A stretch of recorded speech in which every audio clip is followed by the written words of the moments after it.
Back for more. The hacked-off prince hoping to expose the tabloids. The irony of a privacy case that all the embarrassment is relived.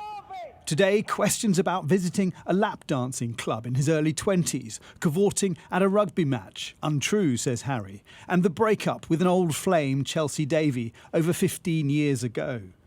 Because cameras aren't allowed in court, we've used an actor to portray what was said. Who Ray Harry's dumped was hurtful, to say the least. Such a private moment was turned into a bit of a laugh. The fact that payments were referenced to Project Harry is incredibly disturbing. Yeah, it's the level of surveillance I was under was quite something. Harry is referring to payments to private investigators he believed were used to dig up stories using unlawful methods, including phone hacking, which he claims also contributed to this article about his relationship with TV presenter Caroline Flack. The story makes it very clear that the photographers were there before I got there. They saw me arriving on this evening that was strictly between myself and Caroline, who's no longer with us, and my friend Mark Dyer. And three of us communicated over the phone, leaving each other voicemails as to how that poker night was going to happen. While all the focus is on him, he has to turn the spotlight on the newspapers. The battleground in this courthouse is 33 articles that Prince Harry says were obtained using illegal information gathering.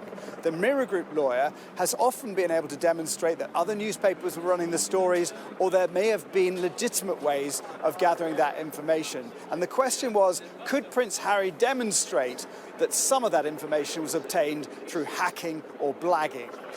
Blagging is obtaining information by deception or impersonation. I think Harry's landed some punches in relation to the actual evidence that he'll need to prove his case.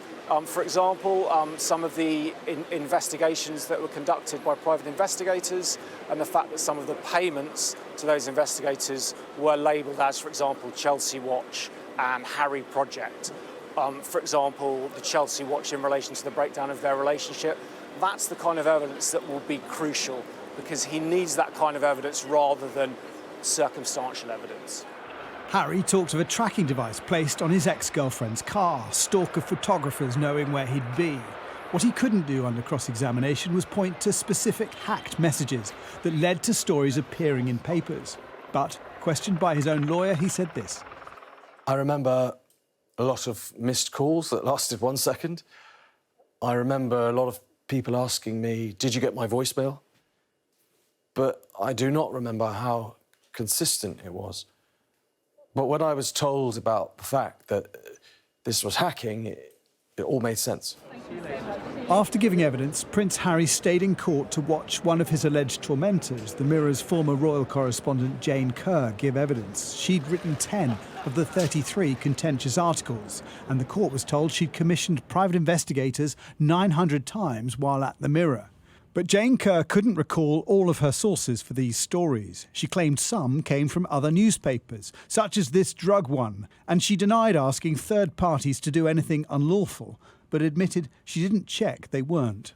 This is coming home to roost at last in the shape of Prince Harry, because here they've got an opponent who really is not worried about winning money. He's worried about winning the argument. In a day and a half of cross-examination, Prince Harry sometimes floundered, but has also left questions hanging about how papers got certain bits of private information about him.